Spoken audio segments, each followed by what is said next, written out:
¿Quiénes creen que esto es una obra de arte? ¿Quiénes creen que esto otro es una obra de arte? ¿Y quiénes creen que esto otro es una obra de arte? ¿Por qué motivo la Sagrada Familia es una obra de arte y sin embargo un termitero que formalmente, incluso si uno analiza la escala de la termita respecto del termitero, se puede considerar incluso que el termitero es una obra de arte mayor, de mayor escala, comparada con la Sagrada Familia? Incluso la Sagrada Familia se puede considerar que es una mímesis hasta cierto punto del termitero. Aquí lo que se está poniendo en tela de juicio, en su concepción o su manifestación de sus prejuicios artísticos, podría ser una cuestión central de la filosofía de las artes, prácticamente de Aristóteles en adelante, que es la idea de que el arte tiene como contrapuesto la naturaleza. La diferencia entre Gaudí y un termitero, o una termita, un conjunto de termitas que elaboraron un termitero, es que Gaudí crea la Sagrada Familia, mientras que las termitas la fabrican. Sin Gaudí no hubiera habido la Sagrada Familia, pero si las termitas que han contribuido a elaborar ese termitero no existieran, otras termitas hubieran elaborado el mismo termitero. Ahora bien, la pregunta es, ¿qué es la creación exactamente?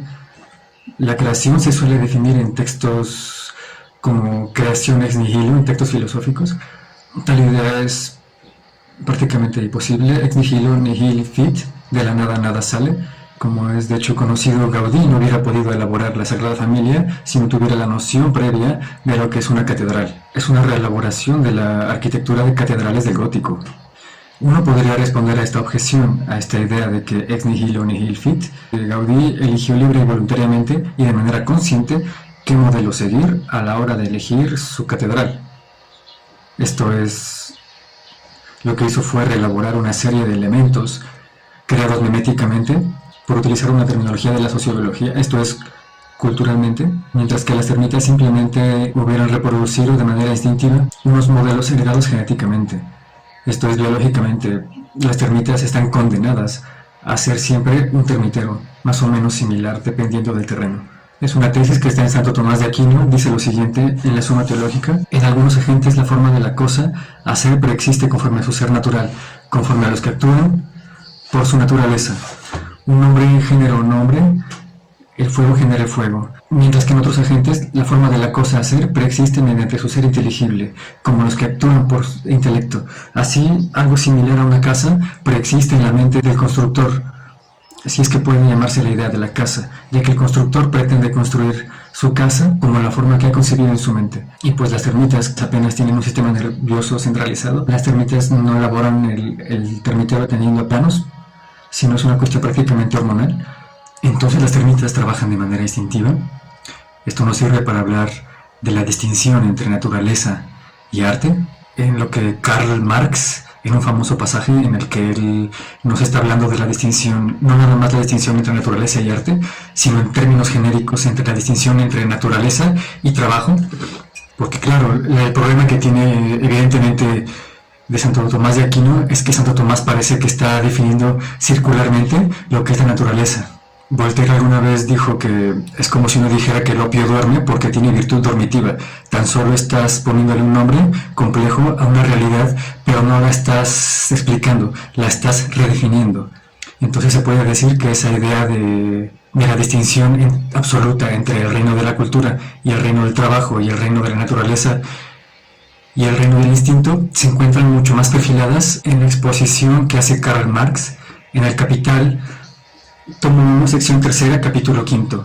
Es un pasaje crucial porque, al fin y al cabo, el tema principal es uno de los temas esenciales del Capital, es la cuestión del trabajo asalariado humano, y hay que distinguirlo de una manera muy precisa, la diferencia entre una máquina produciendo. En Karl Marx no puede estar o no puede ser accesorio la distinción entre una máquina que está produciendo de manera, por así decirlo, automática, y el trabajo que está realizando un obrero asalariado, o el trabajo asalariado.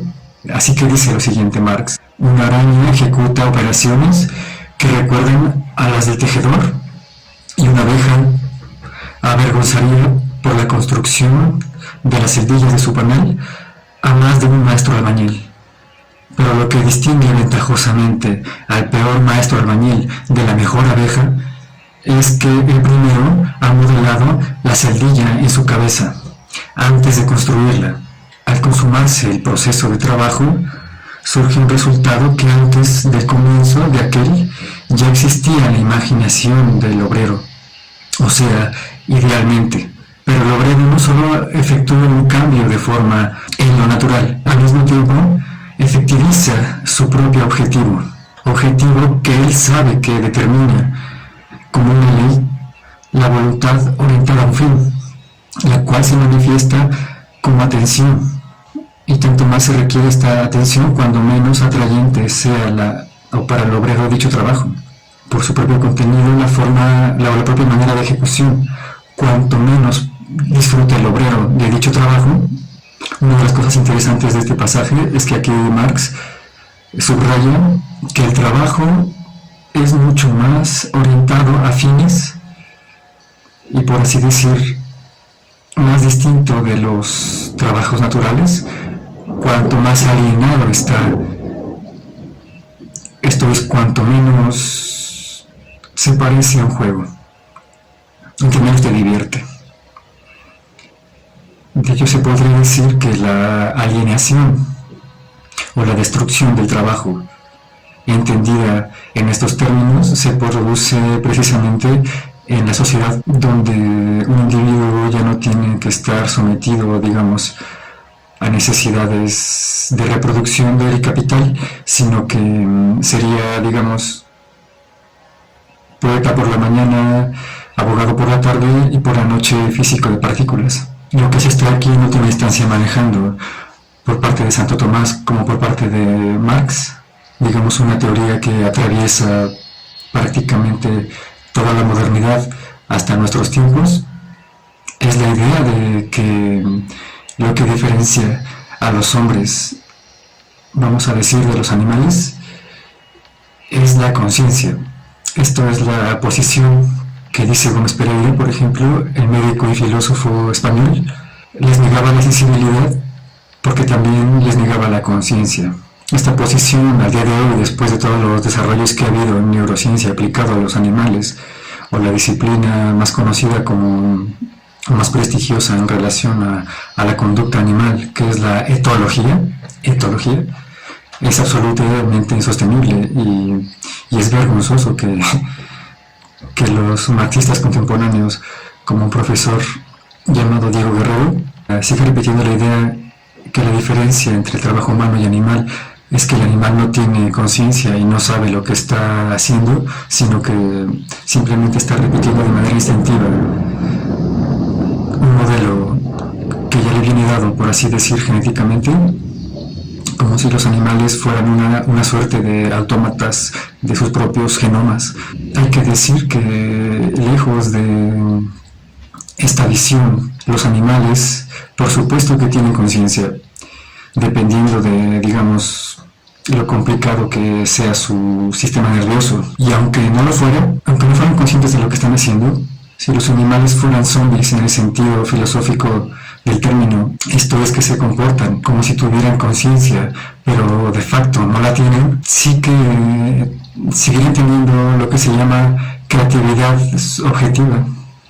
Es decir, tienen obras que se podrían calificar como artísticas en la medida en la que se desvían de la media estadística.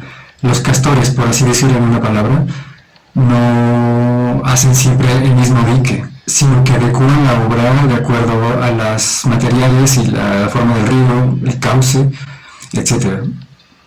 Después hablamos de individualismo abierto, pero hay alguna creatividad objetiva en la producción, independientemente de que los castores estén hechos de carne y huesos o de tornillos y metal, y corriendo un programa de software que los llevara a hacer esa presa. Seguiría siendo una obra de arte en cierto sentido. Los animales no solamente son creativos en el sentido objetivo del término, sino que también tienen conducta estética. Esto es desinteresada, o por así decirlo en una terminología menos comprometida, recreativa. Los animales juegan los animales, toda su conducta no está orientada funcionalmente a la reproducción de la especie o del espécimen, sino que también llegamos a ver que juegan, se la pasan bien. El arte como tal no existe. Lo que existe es creatividad objetiva, creatividad humana. Para que algo sea arte va a depender de un dónde y un cuándo. Vamos entonces a profundizar un poquito en esta cuestión de la filosofía de las artes no humanas. Heidegger utiliza una distinción que toma de Westcott, un biólogo de su época, y que luego Agamben trata de, en un libro contemporáneo, Lo abierto del hombre y el animal. Los hombres tienen mundo, tienen Welt o Welt, mientras que los animales solamente tienen medio ambiente o Umwelt, que se puede traducir como perimundo. En ese sentido, solamente los hombres tienen posibilidad de cosmovisión, mediante que los animales solamente tendrían o se restringen a su medio ambiente y a los estímulos de su medio. ¿Qué es lo humano? Vamos a ver aquello que no cae bajo esa categoría. Vamos aquí a recordar la famosa frase de el coro de Antígonas: hay muchas cosas misteriosas, pero nada más misterioso que lo humano. Y si uno revisa un poco cómo está la antropología, paleontología y similares de los últimos años, ahorita es un campo de trabajo. Hay un gran paradigma de la evolución y del desarrollo del género Homo, con los descubrimientos de nuevos fósiles, el descubrimiento de los cruzamientos entre neandertales y Homo sapiens, y lo que se llama también ahora el Homo nevisoviano. Para esta clase aquí simplemente vamos a obtenernos a una definición genérica, biológica, no filosófica de lo que es el hombre. Lo que es el hombre como el género Homo. Ahora bien, una vez que hemos negado el humano entendido como el género Homo en biología, donde están por supuesto el Homo neanderthalis, el Homo heidelbergensis, el Homo erectus, el Homo sapiens sapiens, una vez que hemos negado eso, vamos a ocuparnos del espacio de lo no humano, que es infinito, que abarca de los chimpancés hasta los quarks. Entonces el concepto de las artes no humanas se nos muestra en este momento como un concepto límite al que hemos llegado mediante lo que en dialéctica se conoce como anástasis, que es un proceso de regresus en el que nos hemos ido remontando hasta los fundamentos de esta historia universal de la filosofía y de las artes, hasta llegar a un lugar donde aparentemente no hay historia ni hay filosofía, y algunos dirán que tampoco hay arte, ¿no? La anástasis, ese momento en el que uno se remonta a los fundamentos, es un regresus tan meticuloso que se pasa y llega a un lugar en el que ya no, o lo que está tratando es otra cosa. Hay un salto a otro género. Vamos a hacer una clasificación muy somera de este espacio, de las tres cuestiones que vamos a tratar de este espacio. No vamos a hablar de todo lo posible relacionado a lo no humano. Nos vamos a centrar en las filosofías de las artes y las estéticas de las matemáticas, medio ambiente muy poquito y de los animales muy poquito, no humanos. Hablamos ya en otro video sobre la belleza en matemáticas, lo que refiere a elegancia, como este concepto que unifica lo que es inevitable, inesperado y económico. Las matemáticas no son una invención, argumenta Wigner, sino un descubrimiento. Quiere decir que no las inventamos nosotros, sino que ya estaban ahí cuando nosotros llegamos, porque si no nos explica la inesperada efectividad y generalidad de las mismas. Un ejemplo que se suele poner, digamos, de inesperada efectividad de las matemáticas es la teoría de grupos algebraicos, desarrollada por Galois o Évariste Galois. Se murió en un duelo a los veintitantos, 23, 22, en un duelo afuera por una muchacha. Estuvo en la cárcel y demás. Un gran drama. La teoría de grupos, desarrollada por Évariste Galois o Évariste Galois en el siglo XIX, termina siendo absolutamente precisa para describir el comportamiento de las partículas subatómicas cuando se desarrolla la mecánica cuántica. De repente, ¿cómo es posible que unos desarrollos matemáticos puramente especulativos del siglo XIX sirvan para desarrollar la física de la mecánica cuántica a lo largo del siglo XX al menos? Salvo que apelemos a la existencia de una serie de estructuras que podríamos considerar ideales, pero ya es una cuestión ontológica. Pero la cuestión nosológica de la fecundidad de las matemáticas para las ciencias naturales no está en tela de juicio, al menos. Sean o no producto humano, es una cuestión que no nos conviene discutir ahorita, Parecen estar de acuerdo los matemáticos en esta serie de propiedades estéticas. Ya lo hemos mencionado, el Poincaré, que era considerado como el Leibniz del siglo XIX, este Poincaré. Nadie más en su época pudo hacer una contribución importante en todos los campos matemáticos de su época. Luego lo retomamos cuando veamos sólidos platónicos más a fondo. Poincaré tiene, bueno, ya les hablé en otro video de esto de la creación matemática, en donde él hablaba de esta musa. Y Poincaré cuenta cómo resolvió un famoso problema que se estaba planteando durante años, nada más bajar del autobús. Cuando bajó, puso el primer pie, le vino la inspiración, como iluminado por la musa de las matemáticas. Dio con la solución correcta. Bueno, esto se cuenta en el libro de Hadamard. Todo esto ya lo menciono en otro video. Algo que me da mucha ternura fue algo que intentó hacer Johannes Kepler. Siguiendo principios puramente estéticos, sería cuando intentó acomodar las órbitas de los 6 planetas conocidos con los 5 sólidos platónicos: el cubo, el tetraedro, el octaedro, el dodecaedro y el icosaedro, donde las órbitas encajarían perfectamente con los 5 sólidos platónicos, con el problema por supuesto de que cuando se descubran nuevos planetas, pues ya este modelo no entra en tela de juicio, ya no funciona. En la teología racional contemporánea, donde se sigue discutiendo todavía del argumento ontológico, hay un debate entre Richard Swinburne y Richard Dawkins sobre lo que algunos llaman el argumento estético a favor de la existencia de Dios. Esto, por ejemplo, está presente en la novela de Huxley, Punto contra Punto, donde un personaje pretende mostrar la inexistencia de Dios pinchando opus número 15 de Beethoven. Y lo que dice Dawkins es que no dice que demuestra la existencia de Dios, sino la existencia de Beethoven y la creatividad de Beethoven. Hubo un grupo de estetas que llegó a valorizar un paisaje como pintoresco justamente por su parecido a una pintura. En un primer momento se valoró, digamos, estos paisajes naturales por su parecido con cuadros, de ahí el término pintoresco. Hegel decía que los paisajes son bellos por la postal. Es la postal la que hace bellos a los paisajes y no viceversa. Es el arte, es la proyección de la belleza artística por sobre la belleza natural lo que vuelve bello al arte, pero no viceversa.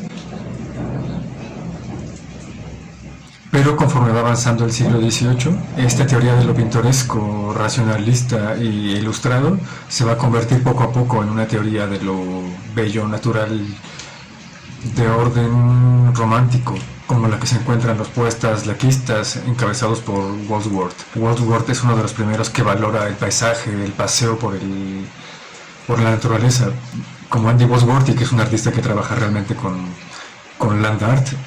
Bueno, Wordsworth era otro, ¿no? Hay una contraposición entre la jardinería británica y la francesa,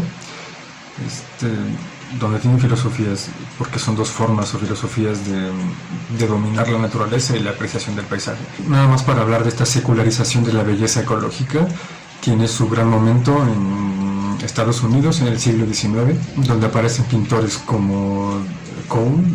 Estos pintores, Thomas Cole, Friedrich Church, como tipo Friedrich, o el romanticismo de Friedrich, una estética de lo pintoresco, apreciando lo salvaje y la ruina como medio, punto intermedio entre lo artificial, como aquello que con el paso del tiempo se vuelve natural. Y tenemos geógrafos como John Belkin Mast, es uno de los primeros críticos de la revolución industrial, y filósofos como el archiconocido Thoreau, que reivindican la tradición indígena en una especie como de desobediencia civil contra el Estado federal, una especie de retiro a la naturaleza. Estas cuestiones de Walden II, Musquetaquit. En este contexto aparece una figura que es crucial en tanto la estetización de la naturaleza del siglo XIX estadounidense, que es John Muir. John Muir es un escocés, fundador de la Asociación de la Protección de la Naturaleza Sierra Clark, donde se fundó el Parque Nacional de Yosemite en los 90, el primer parque nacional protegido. John Muir, él mismo hizo su cabaña ahí. Él sigue el modelo de Thoreau, y aparte de Thoreau, Kamo no Chomei, un japonés que fue un esteta que se retiró a una cabaña también en el contexto de la guerra de Genpei en el Japón del siglo XII. Borges tradujo un texto de él, porque su mujer era japonesa. Juntos tradujeron este libro de Mi relato en una cabaña, que es un relato de Kamo no Chomei. John Muir No solamente estuvo viviendo como un esteta durante años en su cabaña, rodeado por bosques, hizo una contribución científica esencial que fue la explicación de la orografía del valle. John Muir tuvo una polémica con Pinchot, un amigo suyo que también defendía la protección natural, ese tipo de espacios, pero discrepaban en los motivos por los cuales había que defender estos lugares o estos espacios naturales. Uno tenía una concepción económica de la protección natural, la conservación como una gestión a largo plazo de los recursos a largo plazo para uso humano, y Moore tenía una concepción más mística de la preservación ecológica o de la defensa ecológica. Los parques naturales, dice Moore muy textualmente, son un lugar para el descanso, la inspiración y el rezo. De hecho, él se considera un poco como un San Juan Bautista de Yosemite. Hacía bautizos en los montes y hacía así sus cosas religiosas. Este conflicto entre los ecologistas preservacionistas que quieren dejar a la naturaleza tal y como está y los ecologistas conservacionistas que quieren conservar la naturaleza pero para utilizarla posteriormente y por lo tanto están a favor de intervenir en ella, como se hace, por ejemplo, se hace al día de hoy en restableciendo la biodiversidad o la homeostasis y reintroduciendo especies para controlar plagas. Este conflicto entre los preservacionistas y los conservacionistas se puede escenificar con esta foto. John Muir y Roosevelt, uno era aficionado a la caza. Los ositos de peluche se llaman Teddy Bear por una anécdota en la que Roosevelt se niega a disparar a un oso. Es innoble matar a un oso que está atado, lo considera como algo innoble. Y de ahí vienen los Teddy Bears. Es un conflicto que atraviesa lo que se llama la estética ambiental, que es un campo que se ha desarrollado mucho desde el siglo XX en adelante. Pues en el siglo XIX el análisis de lo natural, pero con todo lo que es el naturalismo de aquella época, con componentes místicos, pero en el siglo XX, digamos, el tratado clásico de filosofía, que ya no se hablaba de estética, sino que se hablaba de filosofía de la crítica, publicado por Berkeley, dice lo siguiente: sin arte no habría problemas estéticos. Si no hubiera arte, la naturaleza no sería objeto de consideraciones estéticas. A partir de los años 70 se empieza a recuperar esta cuestión de la estética natural o la posibilidad de una filosofía de lo natural o de una estética entendida como axiología, entendida como los valores desinteresados de la belleza, lo sublime, lo grotesco, etc. A partir del artículo de Ronald Hepburn, que se titula La estética contemporánea y el neglect, que se podría traducir como la negligencia respecto a la belleza natural, donde básicamente es una recuperación de las consideraciones estéticas acerca de la naturaleza. Así pues, una de las notas distintivas, según Hepburn, la experiencia estética en la natural sería la multiplicidad de puntos de vista. Por ejemplo, un paseo por el bosque ofrece, por ejemplo, un montón de puntos de vista frente a la contemplación frontal de un cuadro o la visión peristática de una escultura, bajo esta idea de que la naturaleza nos rodea, pero podemos decir también desde el siglo XXI una instalación también nos rodea, o la arquitectura también nos está rodeando. Los objetos naturales igual carecen de marco, apelando a esta idea de lo que hace al arte es el marco. Esto es lo que hace el arte según algunas ideas. Podemos decir que la medida en la que carecen de marco pues no son obras de arte o son objetos de consideración estética. Así clasifica más o menos Hepburn las teorías estéticas previas a la suya en las teorías místicas, que contemplan una idea de reconexión con la naturaleza, y las teorías humanistas, que hablan de la humanización de la naturaleza y la intervención en ella. Esta visión de recontacto con la naturaleza contra no intervenir en ella son las visiones donde se puede ejemplificar, por ejemplo, el campo de relámpagos de Walter de María. Estas son cuestiones más bien ya de metateoría del arte, pero más bien hay que ver si cabe un punto de vista anantropocéntrico, que no tiene de punto de vista en la escala en que se mueven los seres humanos. Por citar más autores, como es el caso de estos preservacionistas, por ejemplo, en lo que se llama la escuela estética China actual, preservacionista, que defiende una posición cognitivista, la cual la percepción estética de la naturaleza va de la mano del conocimiento. De temas ambientales y medioambientales, tienen un rechazo en la dualidad hombre-naturaleza, promueven una ética y una estética de compromiso ambiental, y el valor supremo de la estética, considerada desde el punto de vista de la propia naturaleza, es la propia biodiversidad. La biodiversidad sería, más allá de lo pintoresco, más allá de lo sublime, lo que verdaderamente definiría el valor estético, pero también biológico del propio autor, o de estos autores de la escuela china estética. Está lloviendo afuera, pero vamos a seguir la clase. Quisiera terminar estos apuntes de la estética ecologista con este debate eterno entre preservacionistas y conservacionistas. El ecologismo realmente existente no solo es conservacionista, sino que se puede considerar como una catábasis de la caza. Un ejemplo sería Félix Rodríguez de la Fuente, un cazador que en el 62 Franco le encargó cazar 2 halcones peregrinos para regalárselos al rey de Arabia Saudí, que también él puso dinero para una edición de un documental, La Tierra del Hombre. Este cazador le consiguió de una manera inédita en Europa que se protegieran especies que se consideraban como depredadoras. El lobo ibérico, por ejemplo, y el halcón peregrino. Este lobo no se extingue por las labores que hizo este señor cazador. Hay una estetización de la caza muy rara. Rodríguez de la Fuente no estaba en contra de la caza, sino igual que Teddy Roosevelt, que consideraba que cazar pero utilizando armas era trampa. Él estaba a favor de cazar con las manos. Por supuesto, este tipo estaba a favor de los toros porque pues, para él le representaba que estaban en condiciones similares. El ecologismo, considerado aquí desde un punto de vista estético, se puede considerar como la catábasis de los intereses del cazador y del cazado. La catábasis es otra figura junto a la anástasis, junto a la dialéctica. En la anástasis había una divergencia en el regresus. Al acudir y regresar sobre los fundamentos de la realidad, en la catábasis lo que se produce es una convergencia en el progresus. Llevar a los límites los intereses del cazador y del cazado descubre que los dos convergen en el interés de preservar el escenario en el que se produce esa caza.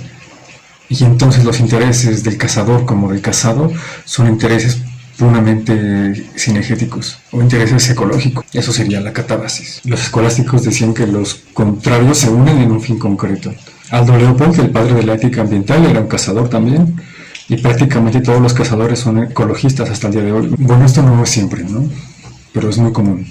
Todo esto nos permite llegar a la filosofía de las artes animales. Aquí el tema puede que se complique un poco más porque hay que volver otra vez a la cuestión de si estamos hablando de un genitivo objetivo o subjetivo, porque parece que sí que hay un arte de los animales en el sentido objetivo del término. Esto es, sí que hay artes sobre animales, obvio. Por ejemplo, si consideramos a la religión como una forma artística, podemos decir que los animales siempre han sido objeto de culto estético religioso desde el Paleolítico. Tenemos los númenes primarios, los dioses homorfos del panteón egipcio, y en el arte contemporáneo hay ejemplos más interesantes. Bueno, solo les voy a dar algunos. Un ejemplo de obra de arte contemporáneo que trata con animales desde un punto de vista estético como animales vivos es la obra sin título 12 caballos del artista greco-italiano Ioannis Kournelis. En la exposición eran básicamente 12 caballos ahí parados en la galería. La intención de Ioannis Kournelis era reflexionar en el contexto de lo que se llamaba en esa época el arte povera. En el 69, muy aparte de lo que estaba pasando en el 68, en el contexto del arte povera, y Kournelis intenta con esto plantear el famoso tema de la relación entre arte y vida, naturaleza y cultura. Ya por ahí hay unas intenciones que se mueven en una escala estético-vitalistas. Otro ejemplo de arte contemporáneo que trata animales es la obra de Joseph Beuys, Yo amo América y América me ama a mí, aparte de la del conejo. Esta es un performance del año 74 donde Joseph Beuys, este artista Fluxus que luchó en la guerra y también fundó el Partido Verde Alemán, decide finalmente acudir a Estados Unidos después de haberse negado rotundamente hasta que ese país saliera de Vietnam, lo que muchos consideran el inicio del performance. Hace una obra de arte que inicia cuando él toma su avión en Frankfurt. El avión llega a Estados Unidos y Joseph Beuys decide que no va a pisar el suelo americano, y sino que va a ser transportado envuelto en un fieltro. Lo mueven y lo llevan a la galería en una ambulancia, la policía los detiene y les pregunta qué están haciendo, la ambulancia les explica que van a una galería, que es una obra de arte, y los policías incluso les escoltan y les abren camino. Llega la ambulancia finalmente hasta la galería, lo transportan en una mesa camilla y sin tocar el suelo entran en un recinto enjaulado donde estaba un coyote. Lo que se propone él hacer es dominar en una manera chamánica al animal de los Estados Unidos.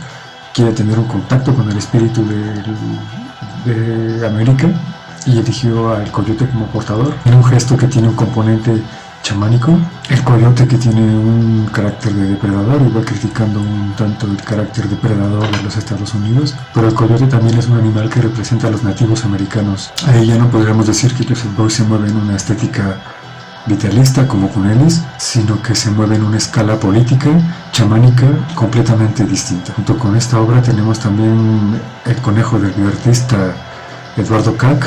Es un artista brasileño arraigado en Estados Unidos, que pidió a un laboratorio que le produjeran un conejo modificado genéticamente con una proteína que se hace verde bajo cierta luz azul. Es una proteína de medusa, me parece, y pues le denuncian por maltrato animal y complicidad con la industria de la bioingeniería. De hecho, sus amigos están en la cárcel, algunos por trabajar con ébola y algunas cosas igual prohibidas, y otras asociaciones lo denuncian por estar jugando a ser Dios, porque aquí ya no está nada más haciendo una denuncia política y tampoco estético vitalista. Lo que está planteando aquí Eduardo Kac es una experimentación de cuáles son los límites técnicos del arte. Eduardo Kac tiene otra famosa obra que se llama Génesis, en la que traduce la famosa frase del Génesis 1:26, que dice textualmente: y dijo Dios, hagamos al hombre a nuestra imagen y conforme a su semejanza, y ejerza dominios sobre los peces del mar, sobre las aves del cielo, sobre los ganados, y sobre toda la tierra, y sobre todo reptil que se arrastre sobre la tierra. Tomó esta frase y la pasó a código Morse, y de código Morse la pasó al código genético, y le pidió sintetizar este genoma, que terminó implantando en unas placas Petri de bacterias E. coli, de tal modo que si el espectador quería ver qué efecto había hecho la frase del Génesis sobre la bacteria E. coli, tenía que activar un microscopio de rayos ultravioleta que hacía que la bacteria se modificara genéticamente. Aquí lo que está planteando Kac es una cuestión de carácter ontológico, epistemológico, por así decir, según la cual el observador modifica lo observado al observarlo. El verdadero creador no es el artista, sino que es en todo caso el laboratorio y sobre todo el espectador, en el momento en el que decide si quiere observar lo que está sucediendo o retirarse. Es una especie de arte de tecnofetichismo de los años 90 y 2000. También está el perro de Guillermo Vargas Abacuc. Este artista de Costa Rica saltó la noticia los medios de que el perro de Abacuc se murió de hambre en la galería, y pues hubo una respuesta masiva de un montón de gente o de personas que firmaron un manifiesto para evitar que Abacuc asistiera a la siguiente Bienal Iberoamericana, la de 2008, y el propio Abacuc firmó ese manifiesto alegando que los artistas tenemos la costumbre de firmar nuestras obras de arte, y finalmente se reveló que el perro no solamente no había muerto de hambre, sino que había sido alimentado por los galeristas y finalmente fue liberado. Aquí Ciccunelli se movía en una estética llamada estético-vitalista, y Beuys en una escala chamánico-política, y Eduardo Kac en una escala tecnológico-nosológico-ontológica. Allí tenemos es una escala de denuncia moral muy clara, en un arte que busca provocación, el conflicto con el público, con la sociedad y los enemigos del arte contemporáneo, apelando sobre todo a la hipocresía de las personas que estaban viendo un animal que estaba supuestamente muriéndose de hambre y no hacían nada por impedirlo, porque el perro ni siquiera estaba atado con correa, sino apenas con un mecatillo ahí. Evidentemente que hay arte sobre animales, pero la pregunta es, ¿lo hay en el sentido subjetivo? Es decir, ¿los animales tienen arte o su propio arte? Y lo que se ha considerado más bien es que los animales tienen sentidos estéticos, así como ese dicho de la música amansa a las fieras. El flautista de Hamelin, ya en el siglo XVII. ¿Los animales realmente sienten? Hay un debate clásico que viene desde Darwin en adelante acerca de la teoría de las emociones de los animales.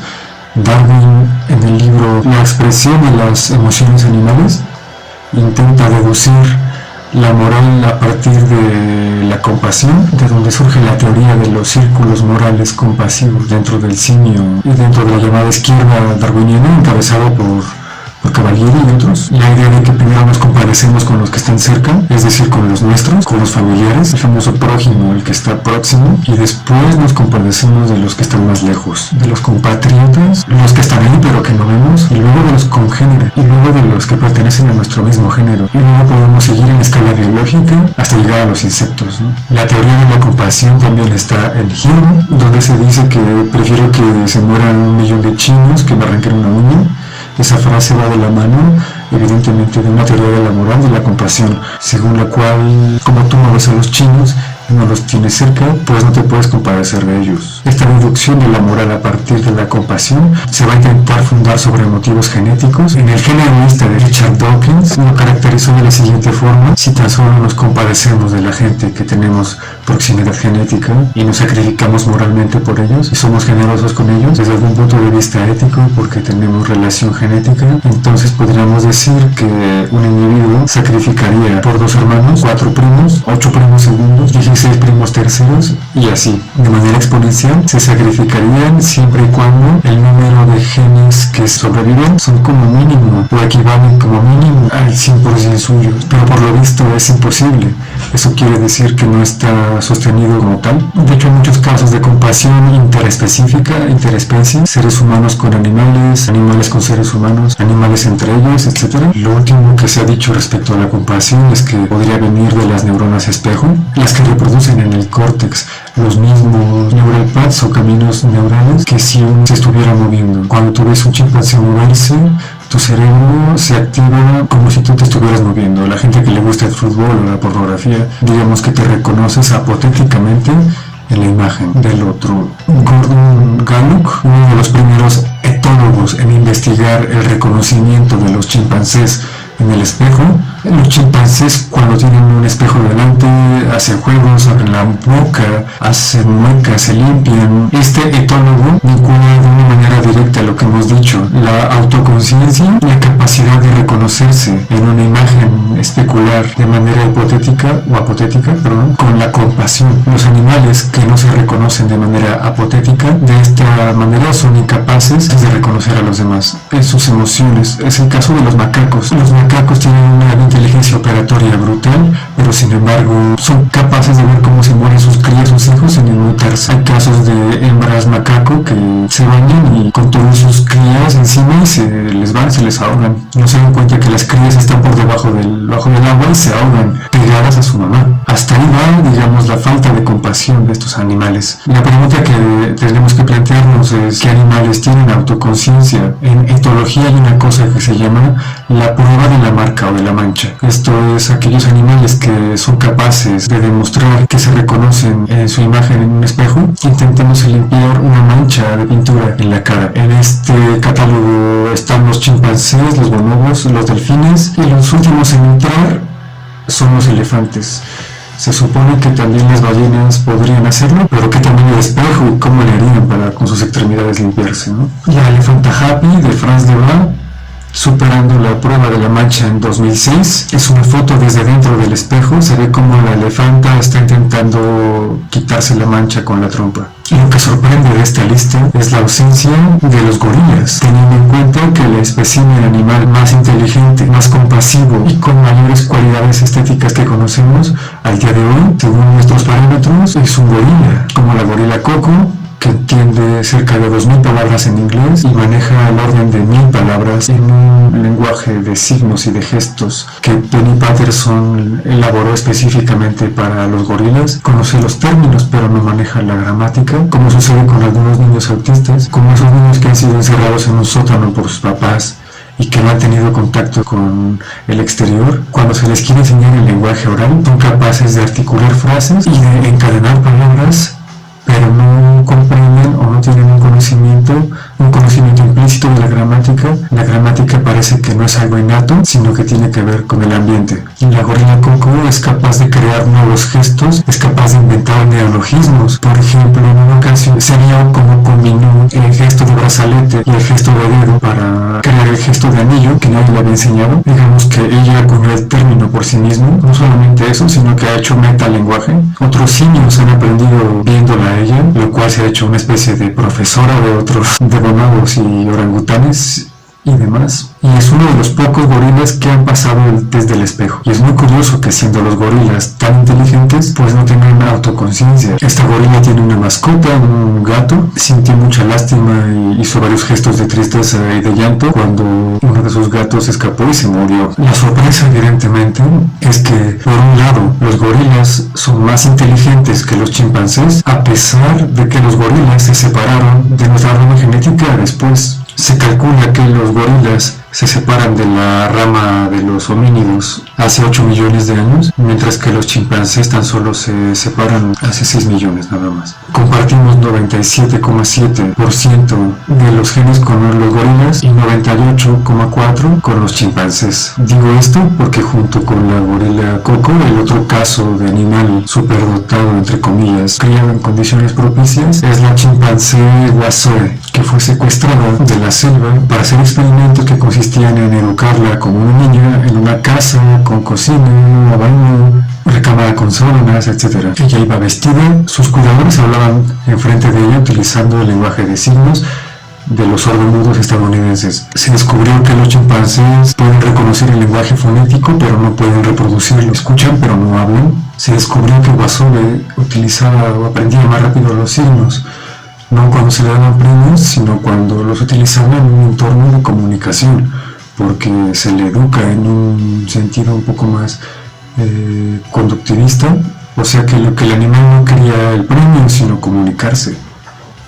Wassoe llegó a utilizar nada más 350 por ahí signos, casi un 10% de lo que llegó a manejar la gorila. Su anécdota más conocida es cuando una de sus cuidadoras regresa al trabajo después de haber abortado, después de haber estado dada de baja un rato por el aborto. Cuando le contó la historia al chimpancé, el chimpancé miró hacia abajo e hizo el gesto de llanto, a pesar de que los chimpancés no pueden llorar. Cuando le presentan a otros chimpancés, se lleva la sorpresa de que ella no es humana. Se podría decir que Wassoe para los chimpancés es el equivalente de los niños ferales. Tenemos el caso del chimpancé Congo. Congo es el chimpancé del artista surrealista Desmond Morris, que también era etólogo. John Miró fue a ver a Desmond Morris, más bien por el Congo que por las pinturas que hacía Desmond Morris. Tiene un documental que se llama Tiempo Zoológico. Congo dicen que era un chimpancé artista que hacía cuadros que se siguen cotizando a precios importantes. De hecho, en 2005 se vendieron 3 pinturas a precio de 14.900 libras en una subasta, en el que hubo un Warhol y un Renoir que no se vendieron. Se califica de impresionismo lírico abstracto. Dicen que no simplemente hacía trazos de manera arbitraria, sino que cuando Desmond Morris le ponía determinadas figuras geométricas sobre papel,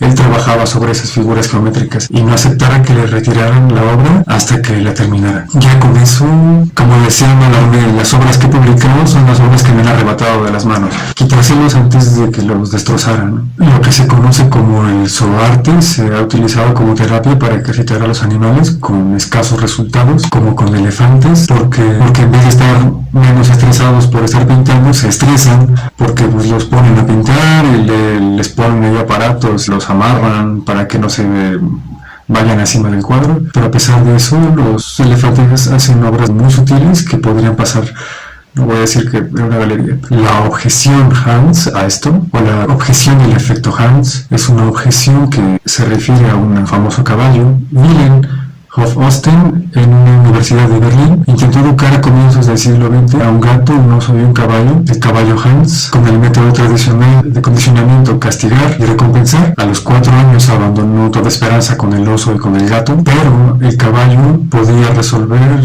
problemas algebraicos, gramaticales y musicales. Total, que su caballo era un genio. Hans es listo, el caballo más listo del mundo. Y incluso Rudolf Steiner plantean hipótesis parapsicológicas, es decir, que el domador telepáticamente controla la mente del caballo. Finalmente se crea una comisión estatal porque era un problema de Estado. El efecto Hans consiste en la interferencia de manera inconsciente. Le está ofreciendo la respuesta.